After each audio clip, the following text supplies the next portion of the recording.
Ya, vamos a iniciar el trabajo con la unidad 3, que nos muestra las decisiones que se toman en las áreas funcionales de la organización. Como les comentaba, a partir de la próxima clase vamos a ir revisando cada una de las áreas funcionales por separado. Vamos a iniciar con producción, pero vamos a revisar también las áreas de finanzas, de marketing, y vamos a ver así ligeramente recursos humanos, porque en realidad el área de recursos, cada una de estas áreas ustedes las van a desarrollar en extenso en asignaturas que van a tener con posterioridad. Así que en este ramo, que es la introducción a lo que se hace en las empresas, entonces vamos a revisar a través de ejemplos prácticos qué decisiones se toman en cada una de esas áreas. Lo primero es mencionar que, bueno, y tiene objetivos, que son las decisiones que se toman, y eso es, por eso es una unidad muy breve. Lo primero es hablar qué hace un gerente. En realidad, si pensamos en general, podemos ver tareas, ¿cierto? Un gerente dirige, lleva a cabo, supervisa lo que se está haciendo. Eh, Antes, el gerente de las fábricas se graficaba como una persona que estaba mirando a través de un ventanal, y todos los operarios trabajando a nivel de la industria, normalmente de la empresa que transformaba, por ejemplo, telares, que hacía género, que hacía, construía cosas. Sin embargo, hoy las organizaciones se han desarrollado de formas distintas. Muchas de las empresas ni siquiera tienen una oficina, por lo tanto el gerente no está visualmente conectado con las personas. Yo conversaba con un gerente, por ejemplo, de Microsoft, en una actividad a la que asistí, y que él era gerente de Latinoamérica.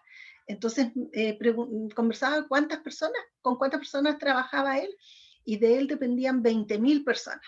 Por supuesto que la posibilidad de interactuar con esas personas era muy compleja.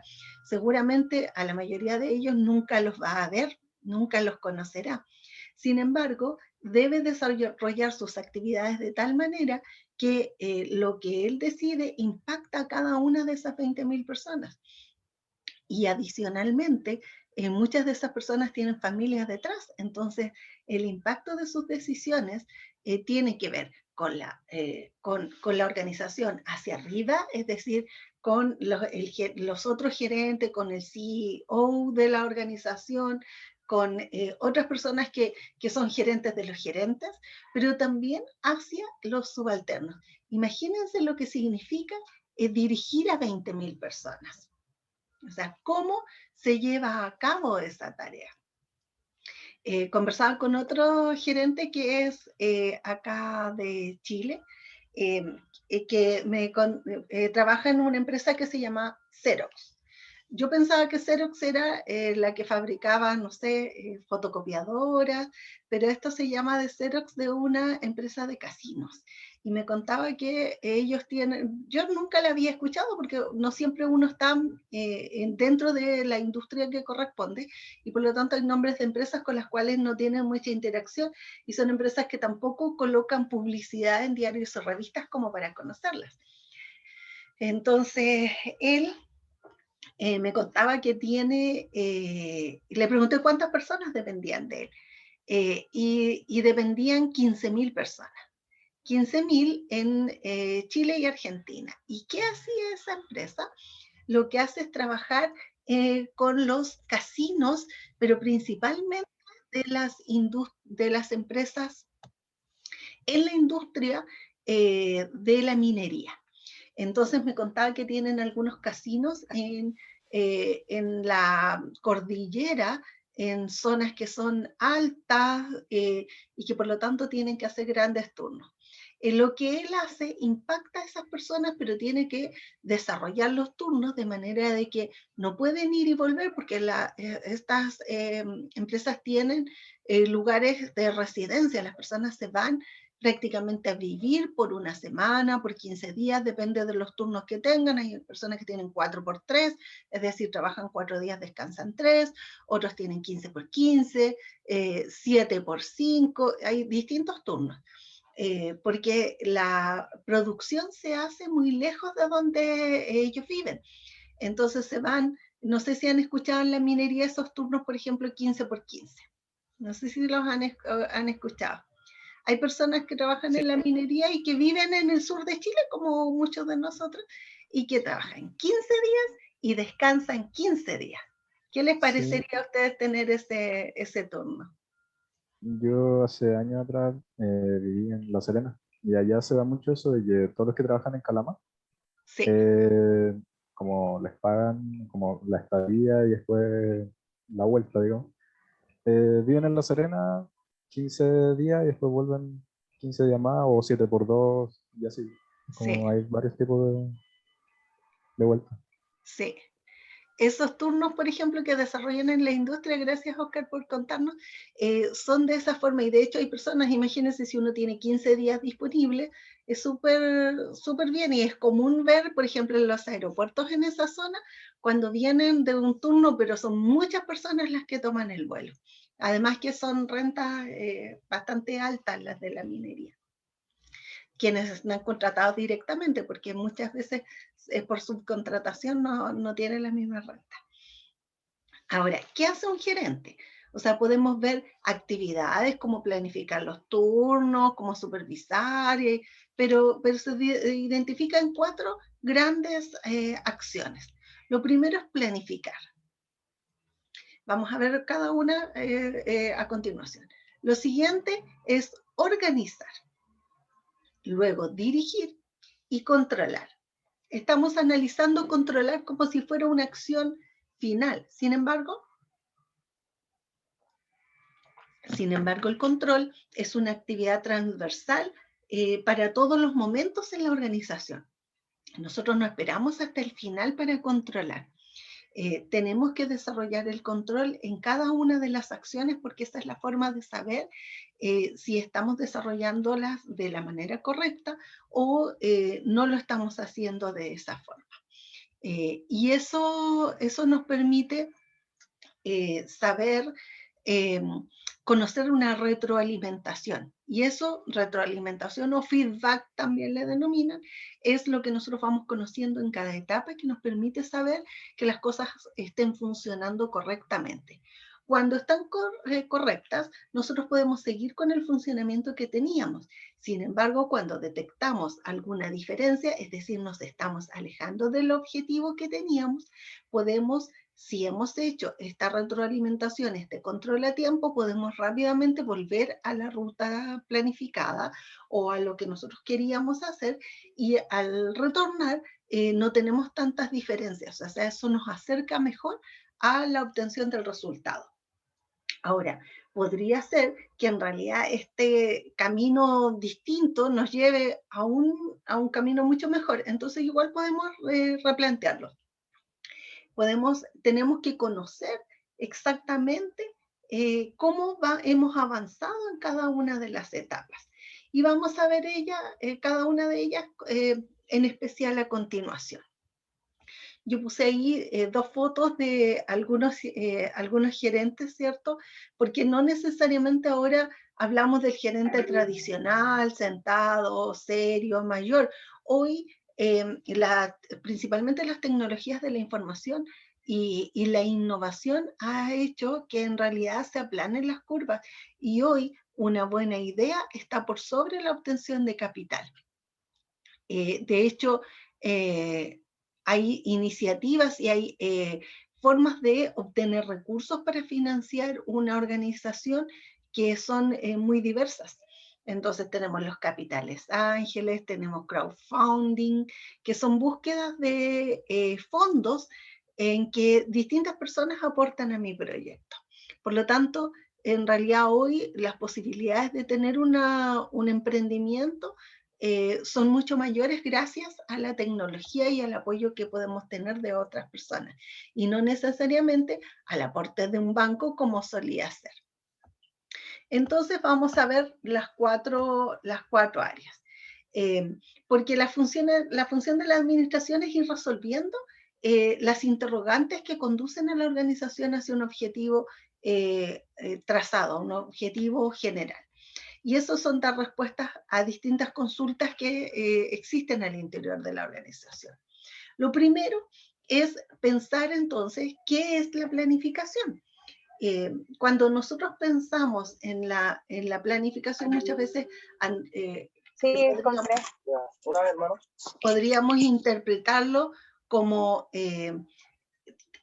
como planes que son complejos, como planes muy estructurados. Sin embargo, la planificación es sencillamente mirar cuál es el objetivo que nosotros hemos trazado, hacia dónde queremos llegar, y luego identificar cuál es nuestra situación actual y qué es lo que deberíamos hacer. Entonces, miramos dos espacios de tiempo, el actual y el futuro. El actual con las capacidades que hoy disponemos y el futuro con aquello en lo cual queremos desarrollarnos, a dónde queremos llegar.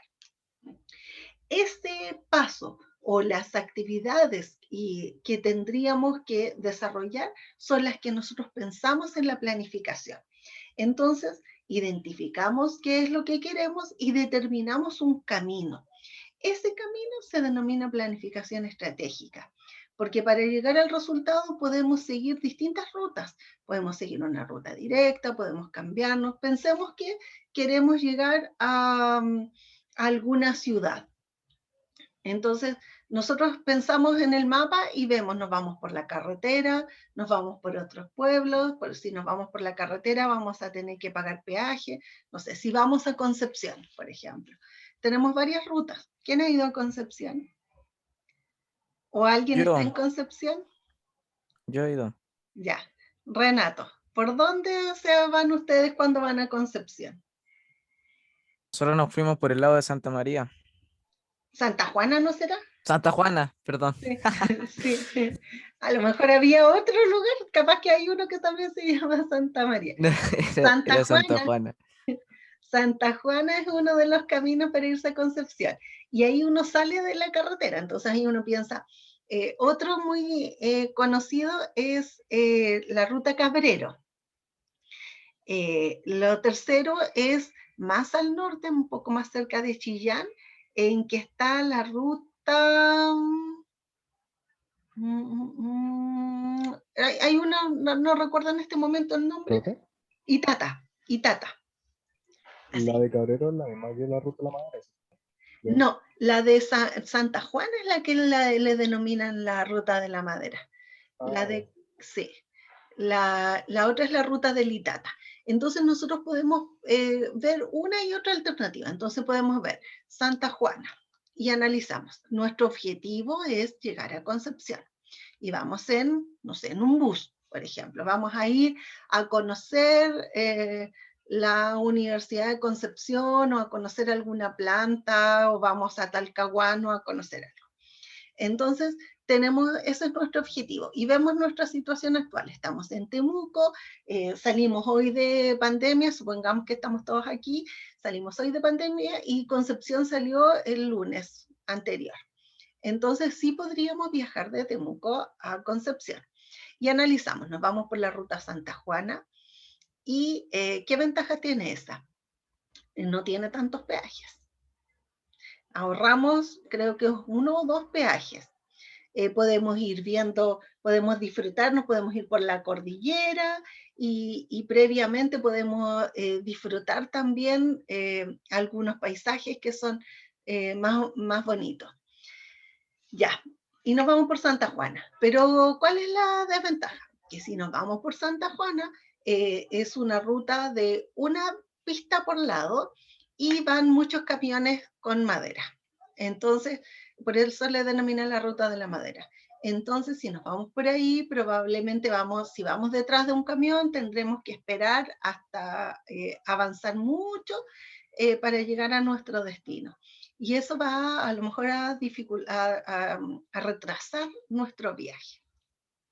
Pensemos en la alternativa 2, la ruta de Cabrero.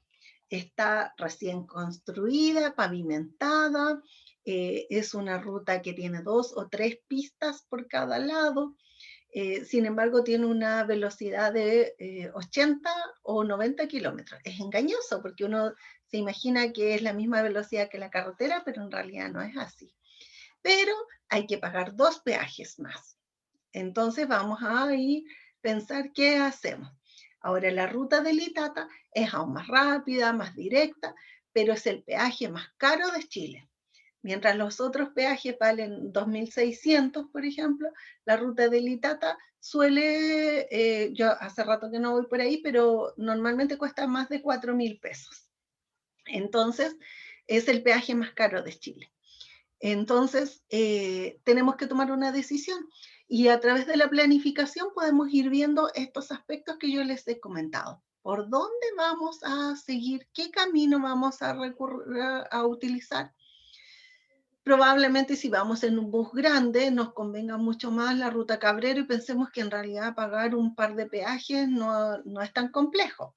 Pero sí tenemos que preocuparnos de que el conductor conozca las áreas y sepa las velocidades permitidas, porque ahí quienes hemos viajado por ahí sabemos que lo toman parte fotográfico y después es muy difícil, es como que es fácil que uno pase la velocidad.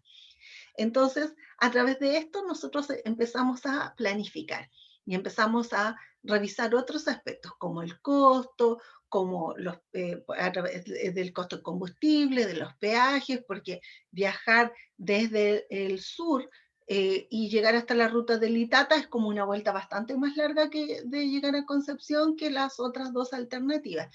Pero pensamos en los tiempos, empezamos a pensar en las contingencias que podríamos tener, en si hay algún estudiante que lo podríamos pasar a buscar a su lugar. Empezamos a analizar distintos aspectos que pueden significar la decisión de este viaje de estudio. Entonces, a través de eso lo que hacemos es empezar a pensar en qué situaciones pueden ocurrir con cada una de estas alternativas y vamos desarrollando una estrategia.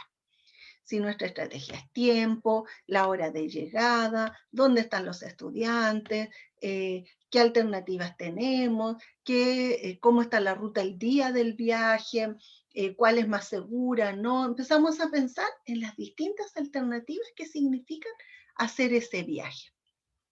Entonces, ese análisis que hacemos de la planificación, yo lo estoy simplificando en un solo viaje, pero en verdad, si tuviéramos muchos viajes o muchas salidas que hacer, entonces podríamos adaptar esta actividad. Por ejemplo, en este caso se trata de una actividad, pero podríamos pensar desde ya en distintos viajes que van a desarrollar durante la carrera. Recuerdo, por ejemplo, que un año fueron al Observatorio Astronómico ALMA de la facultad, algunos estudiantes de la facultad, de mis estudiantes de primer año. Entonces, esas actividades se pueden planificar dependiendo del tipo de actividad, mirando hacia el futuro. Esa mirada hacia el futuro le denominamos horizontes de planificación. Y ese horizonte puede ser de actividades de corto plazo, pero también puede ser con actividades de mediano y de largo plazo. Para tener éxito global en una organización que desea mantenerse en el tiempo, el horizonte de la planificación debe tener distintas miradas. O sea, nos debemos concentrar en las actividades que estamos desarrollando hoy, pero también tenemos que concentrarnos en las actividades que nos van a ocurrir en el futuro. Esto implica que esas actividades deben tener una consistencia, deben estar relacionadas entre sí. No podemos solo pensar en el futuro y no preocuparnos del día, de lo que pasa en este momento.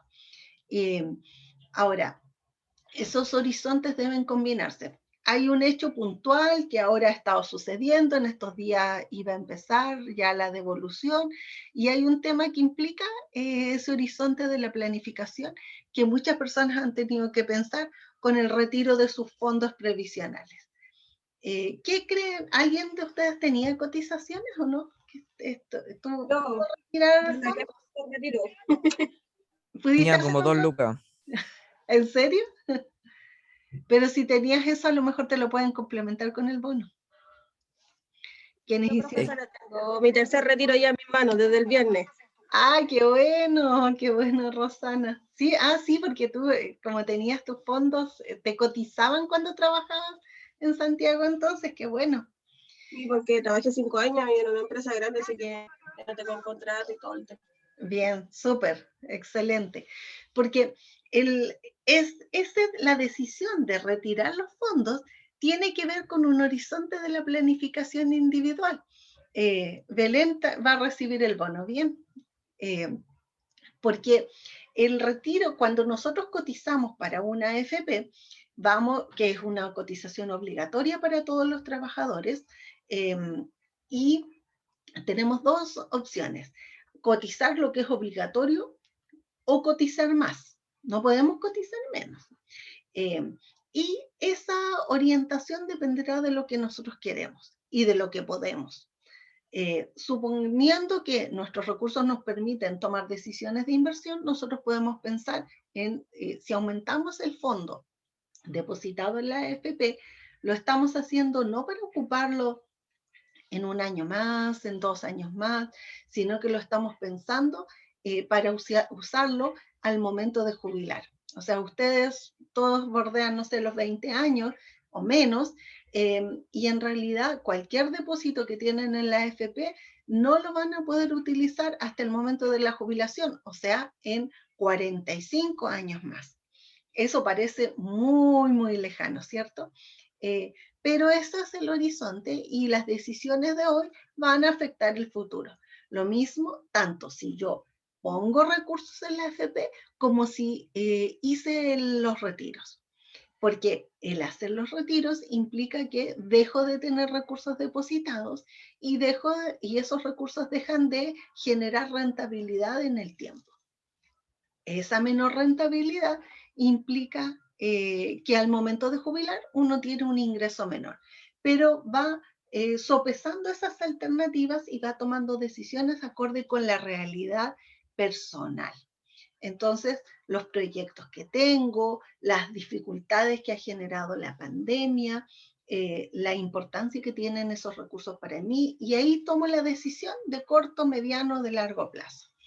Y también es exacto como dice Juan Pablo, muy bien, gracias Juan Pablo, porque también en la AFP, las AFP también no solo ganan, también pierden. O sea, en los fondos de pensiones ganan o pierden, porque los recursos que los trabajadores depositamos, las AFP, que son administradoras de esos recursos, los toman y los invierten. Y los trabajadores confiamos que las decisiones que ellos van a tomar son las mejores. Ahora, como las decisiones no siempre son las ideales, y como el mercado no siempre se mueve al ritmo de lo que uno quiere, esos fondos a veces ganan, y a veces han ganado harto, pero también a veces pierden. Y cuando pierden, en realidad los fondos que tenemos acumulados, en vez de incrementarse, se reducen.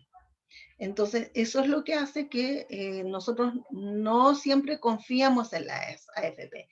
Ellos dicen que en el largo plazo los fondos siempre aumentan. Al menos eso dicen las estadísticas. Ahora, la comparación entre el aumento de esos fondos versus otras alternativas de inversión, como plusvalía en inversiones, no sé, inmobiliarias, por ejemplo, es completamente distinta. O sea, sí gana, pero no gana más que otras alternativas de inversión que hay en el mercado. Para eso, por eso es importante que todos los contadores auditores conozcamos este funcionamiento, que tengamos nuestra opinión y que podamos asesorar a nuestros clientes, porque les aseguro que si es que no han recibido ahora la consulta, les van a preguntar tarde o temprano si a las personas les conviene o no una PB, o qué pasa con la FP, o qué multifondo pueden usar, porque los contadores auditores somos especialistas financieros. Así que eso va a ser de gran importancia para ustedes, importante saberlo. Y esos fondos van en el largo plazo, al menos eso muestra la estadística, las AFP existen desde el año 1981. Y en el largo plazo sí generan rentabilidad. Como les digo, depende, uno lo puede comparar con otras alternativas que quisiera tener y es lo que permite que las personas en realidad tengan ingresos, ha permitido en este periodo que las personas tengan ingresos.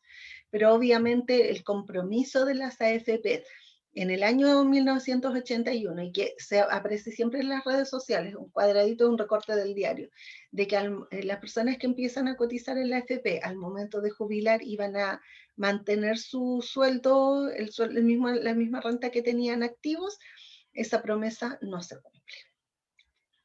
O sea, eso que en esa oportunidad se escribió en el diario, eso no existe. Entonces, las decisiones de la AFP son decisiones principalmente de largo plazo. En cambio, la decisión de comprar algo en AliExpress, por ejemplo, no sé, me quiero comprar algo, un lápiz que sea entretenido, ¿qué otra cosa podríamos comprar de AliExpress? Una herramienta. Hay alternativas que son entretenidas, que son bonitas y todo, pero esa es una decisión de corto plazo. Yo puedo comprarla, no compromete mi futuro, la puedo usar y de hecho en muchos casos puedo a lo mejor tener un negocio relacionado con eso. O sea, a lo mejor puedo ofrecer productos y con esas herramientas fabricar algo que yo le ofrezca. Entonces esa es una decisión de corto plazo. No es algo que yo vaya a implementar cuando cumpla 65 años, sino que lo voy a hacer a mi tierna y joven edad actual. Entonces, esas son decisiones de distinto plazo. Ahora, ¿cómo se habla de este horizonte? Hablamos de este horizonte pensando en el corto plazo. Normalmente, cuando hablamos de corto plazo, generalmente pensamos en un año. En el mediano plazo, pensamos más o menos en promedio en 3 años. Y el largo plazo es pensar más de 5 o 10 años. Ese es el plazo, es lo habitual. Ahora, depende de cada organización cómo funcione esto. Porque en algunos casos son todas planificaciones largas y en otras mucho más planificaciones cotidianas. Como me hablaban de La Serena, me hicieron recordar cuando fui a La Serena que estuve hablando de cómo trabajaban con la fabricación del aceite de oliva. Entonces me contaban que el aceite de oliva, no sé si alguien conoce el funcionamiento, pero yo no es que sea especialista, les voy a contar lo que a mí me transmitieron en esa oportunidad al visitar una plantación. Cuando se planta el aceite de oliva viene de las aceitunas, ¿cierto? La aceituna prensada genera el aceite de oliva. Para disponer de esas aceitunas y tener un cultivo, las personas deben preparar el terreno, poner las plantitas de que van a dar las aceitunas, los arbolitos, y desde que ponen la plantita hasta que el árbol empieza a producir las aceitunas, demora 15 años. O sea, si yo quiero, estamos en el 2021, si yo quiero empezar a vender aceitunas el año 2036, tengo que ya tener el terreno y poner las aceitunas.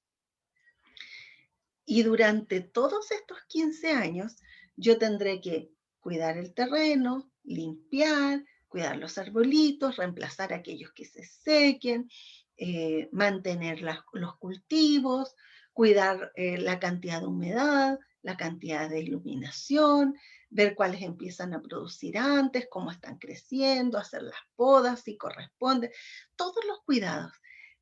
Empezar ahora para empezar a producir, o sea, el aceite de oliva recién en el año 2036.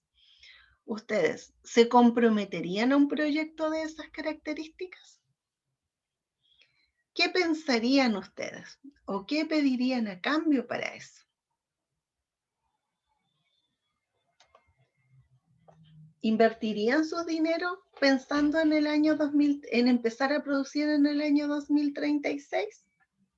No sé si a una persona de nuestra edad le conviene meterse a ese negocio. eh, Quizás para una persona, no sé, que dice, ya me queda más o menos 15 años de trabajo, pues sí, voy a invertir en esto, entonces cuando me jubile voy a tener una fuente de ingreso eh, que puede ser regular, no sé, algo así se imagina a mí que puede servir. Sí, la edad de la persona probablemente, bueno, hay dos miradas. Una es que a lo mejor una persona de 50 años puede decir, no, yo ya tengo 50 años, no, no tiene sentido porque de aquí a que empiece a producir el aceite voy a tener 65 años, o sea, a esa edad yo quiero estar jubilado, no, no tengo interés de empezar recién a trabajar con eso.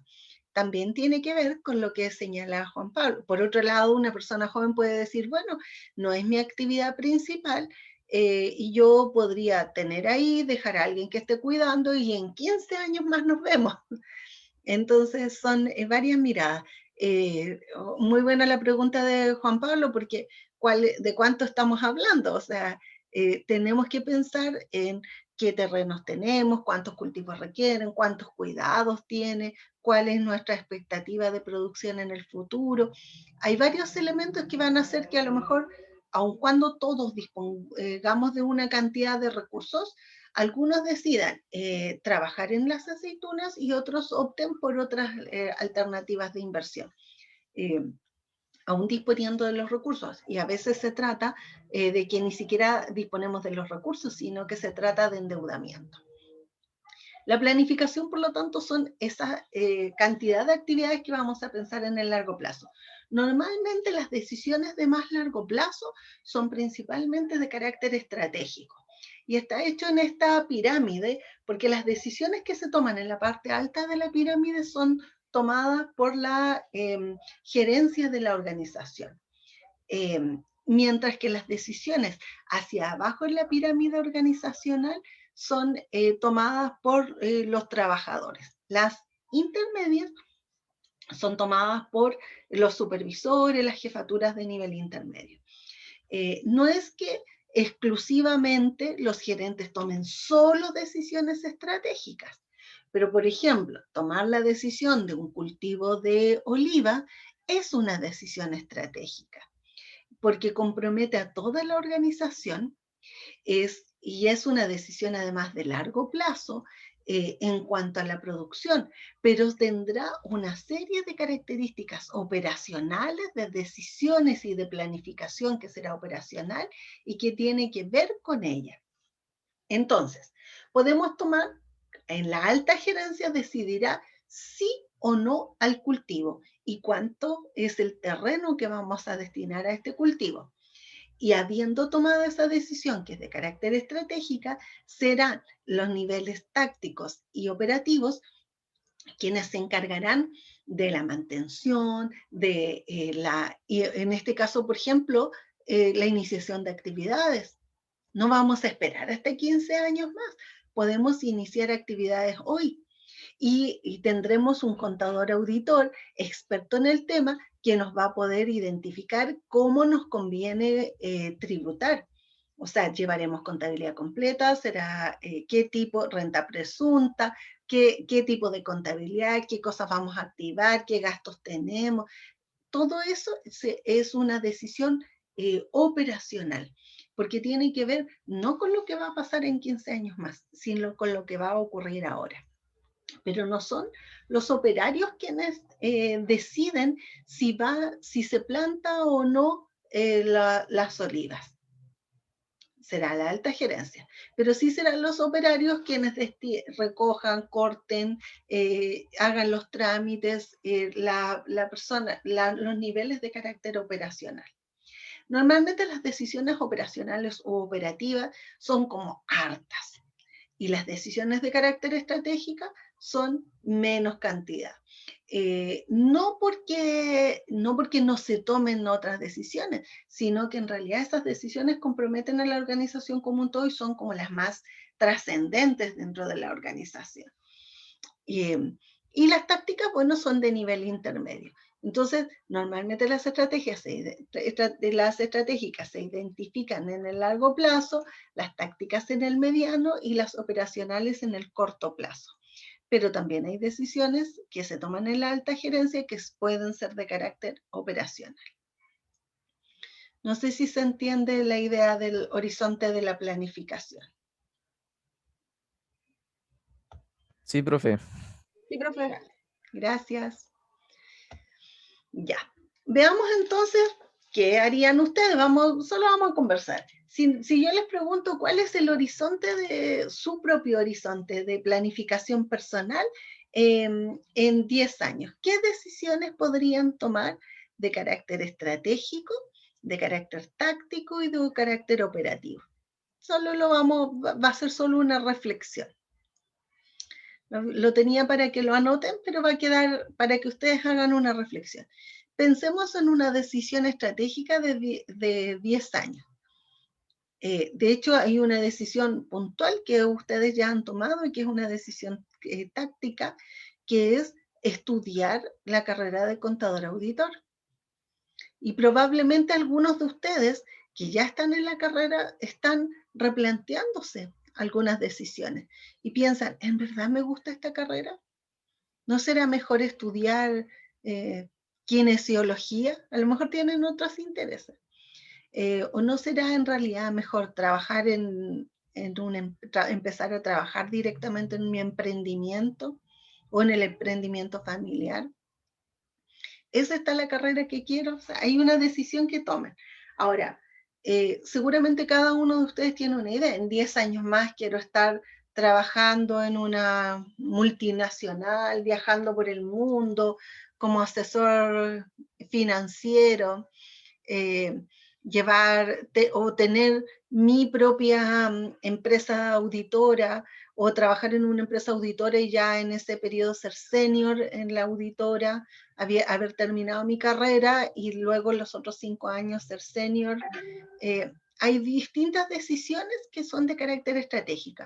Esas de 10 años son las estratégicas, pero para cumplir esas, entonces vamos a desarrollar otras tareas hoy.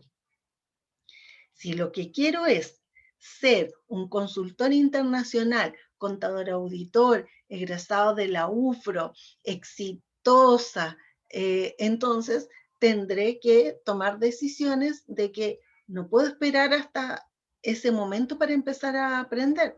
Tengo que empezar a desarrollar mi proyecto de vida desde hoy.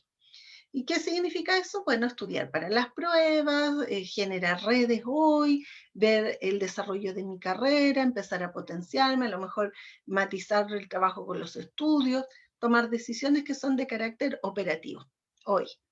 Si yo quiero sacarme si es siendo una decisión de corto plazo, quiero aprobar todas las asignaturas, lo que tengo que hacer es estudiar ahora y no esperar hasta el término del semestre para comenzar a hacerlo. Entonces ahí puedo pensar, bueno, hay receso del 24 al 28 de mayo, entonces lo que no estudié ahora y tengo pruebas pendientes, entonces esa semana voy a descansar 3 días y estudiaré 2, por ejemplo, una decisión operativa.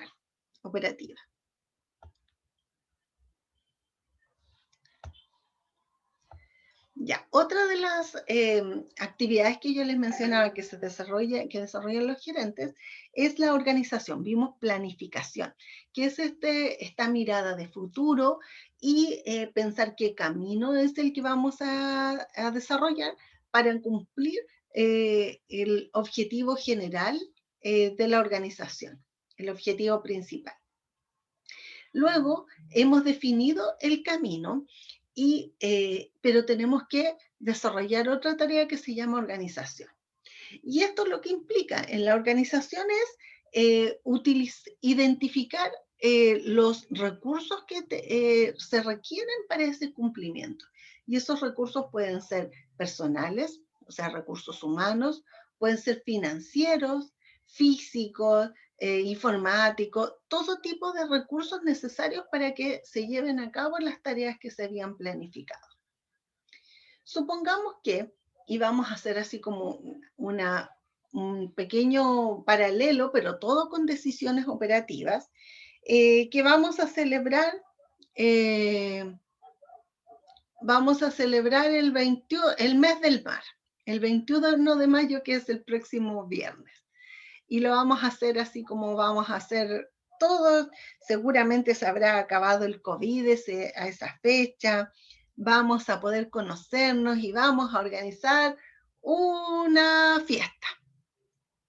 Entonces empezamos a planificar, oye, ¿qué queremos hacer? Vamos a hacer una fiesta, vamos a ir todos van los 32 estudiantes, la profesora, vamos a invitar al director de carrera, vamos a invitar a personas que ustedes decidan. Y vamos a hacer una fiesta. Y empieza la planificación. Ya, pero ¿dónde la vamos a hacer? Bueno, y empezamos a analizar las alternativas. Hagámosla en la universidad y vamos a pedir el gimnasio olímpico, porque va a ser en grande. Vamos a pedir el gimnasio completo. Y empezamos a ver los detalles de esa fiesta. Ahora, no basta con que nosotros solo planifiquemos, porque la planificación se hace como más teórica. O sea, tratamos de pensar qué es lo que va a suceder. Sin embargo, cuando empezamos a organizarnos ya empieza como un movimiento, como una acción. Entonces empezamos a pensar, a ver, si queremos una fiesta, necesitamos, ¿qué vamos a tener? Primero va a ser un espacio grande, entonces vamos a tener que decorar, vamos a necesitar mesas, vamos a necesitar música, pensamos, ¿es bailable, no bailable? Comida, va a ser un asado, va a ser una cena y después baile, solo baile, necesitamos un bar, necesitamos luces, ¿quién va a controlar el acceso? ¿Cómo vamos a vender las entradas o las vamos a regalar? ¿A quiénes se las vamos a regalar? Y empezamos a ver todo lo que necesitamos. Eso es desde el punto de vista de la planificación, pero cuando ya tenemos que trabajar, empezamos a formar cuántas personas, a ver, ¿cuánto va a ser el comité organizador? ¿A quiénes vamos a invitar? ¿Qué habilidades tiene este comité organizador?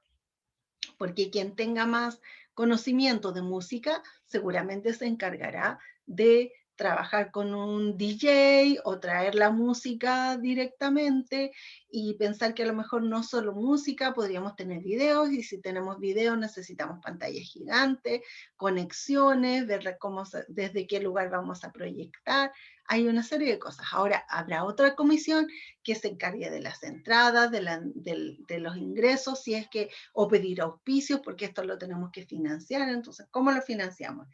Cobramos la entrada, pedimos auspicios, y vamos a pedir auspicios a quienes, y empezamos ahí con la organización. Empezamos a distribuir las tareas y empezamos a ver quiénes tienen ciertas capacidades, ciertas características que les resulte favorecedor para tomar ciertas decisiones. Y quienes estén formando parte de esas comisiones, entonces se empoderarán de una tarea.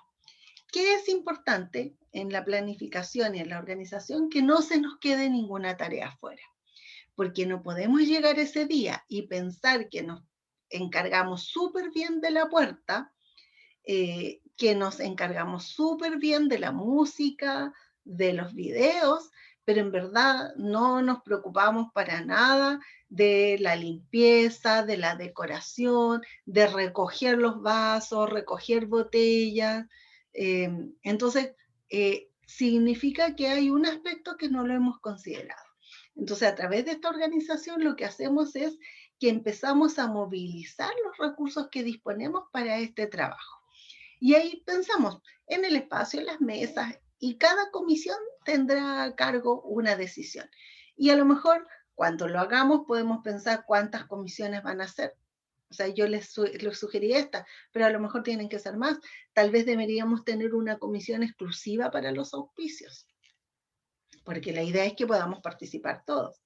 pero tal vez también deberíamos tener una comisión específica que identifique dónde está cada uno de ustedes y dependiendo del lugar en el que esté, facilitar, ver dónde está, ver en qué etapa está su localidad, si pueden venir ese día a Temuco o no, o tal vez redefinir entonces la fecha, ver si vamos a traer un artista, si vamos a tener, no sé, bailarines, si vamos a tener concursos, distintas comisiones que se encargan de distintas tareas. Eso forma parte de la organización. Eso nos permite desplegar todos nuestros recursos y nuestras capacidades para el logro de ese objetivo. Normalmente, cuando hay una organización, mientras más grande la organización, tiene mayores complejidades. Y dentro de estas complejidades está una de ellas que es cómo se despliega esta organización. Cuando nosotros somos un grupo pequeño y lo que tenemos es un objetivo en común, no necesitamos desplegar un organigrama. Pero si se trata de una empresa como Xerox, que tiene 15.000 trabajadores, o Microsoft, que tiene muchos más, entonces no basta con que nos pongamos de acuerdo, que nos juntemos en una reunión virtual, porque va a ser muy difícil llegar a las ideas sin que nosotros tengamos una estructura. Entonces, lo que hacen las organizaciones es que esa estructura aclara cómo vamos a funcionar y esa estructura se vuelca en un organigrama. Denominaremos organigrama al ordenamiento que se dé dentro de la organización y ese organigrama permitirá identificar las jerarquías que se producen entre las personas. En el que estamos mirando, vemos que es un organigrama basado en cargos que están identificados ahí. Ahora, esos cargos todos dependen directamente del gerente general. Entonces, cuando el gerente general tenga alguna duda respecto de la calidad de los productos, entonces no va a ir a donde Julián Acuña, gerente de la división banca comercial. Va a ir donde Carlos Volante, gerente de la división clientes y calidad. Si lo que Claudio Melandri necesita para saber sobre tecnología y operaciones, entonces buscará a Ricardo Bardel, que es el encargado de esa área. Entonces, a través de esta estructura, nosotros podemos establecer responsabilidades de cada una de las partes, podemos también identificar qué recursos tiene la organización y con qué recursos cuenta para que esto se mantenga en el tiempo. Una estructura permite ir aclarando las dudas que se pueden dar en cuanto a funcionamiento. Ahora, ocurren contingencias y que ustedes ya las han visto a propósito del COVID, muchas empresas han suspendido líneas completas, muchísimos cargos. Vemos aquí otra estructura que es en el caso de un servicio médico, en que tendremos un director y tenemos jefes de unidad por tipo de funcionamiento, el tipo de productos que nosotros entregamos. Entonces ahí tenemos los productos denominados imagenología, los de cirugía. El próximo semestre vamos a ver distintas estructuras organizacionales dependiendo del tipo de empresa. Entonces, esta es una decisión por tipo de producto que la organización ofrece. Entonces, tiene la línea imagenología, tiene la línea de producto cirugía, en que hay cirujanos contratados y esos cirujanos tienen auxiliares. Entonces, si tengo una duda en el área de cirugías, de operaciones por el COVID, por ejemplo, lo voy a resolver con el jefe de unidad de cirugía, quien dará las instrucciones a los trabajadores que dependen de él. Y así con cada una de las áreas funcionales, de las áreas que tiene la organización, con cada una de las líneas de trabajo que tiene en este organigrama. Aquí hay otra que es una organización más de carácter funcional en que hay tecnología, en que hay gerencias, que hay unidades, que hay áreas de apoyo. Es la forma que tiene cada una de las organizaciones de llevar una estructura. Y en la UFRO tenemos la estructura, lo máximo es la junta directiva. La junta directiva nombra al rector, que ha sido elegido por votaciones, es una votación democrática, que ahora se está evaluando en el claustro universitario que se está viviendo ahora, cómo van a hacer esas futuras elecciones al interior de la universidad, y las unidades generales. Aquí obviamente yo puse las unidades más grandes nada más, no puse todas las unidades porque la universidad es bastante mayor. Entonces, las distintas áreas que permiten organizar la universidad a través de las distintas decisiones que tienen que tomarse al interior de la universidad. Entonces, esa es una estructura básica, general, de las unidades mayores dentro de la universidad. La dirección, por otro lado, es orientar a las personas para que avancemos en un mismo camino.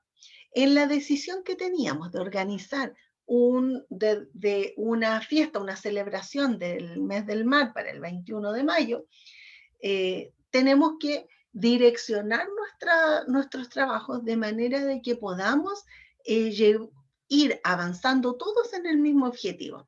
Entonces, en la medida que nosotros todos conocemos que esta fiesta sería el jueves 20 de mayo a las 20 horas, entonces podemos desarrollar nuestras funciones por cada comisión para lograr ese propósito. Y hay otra decisión que es el control.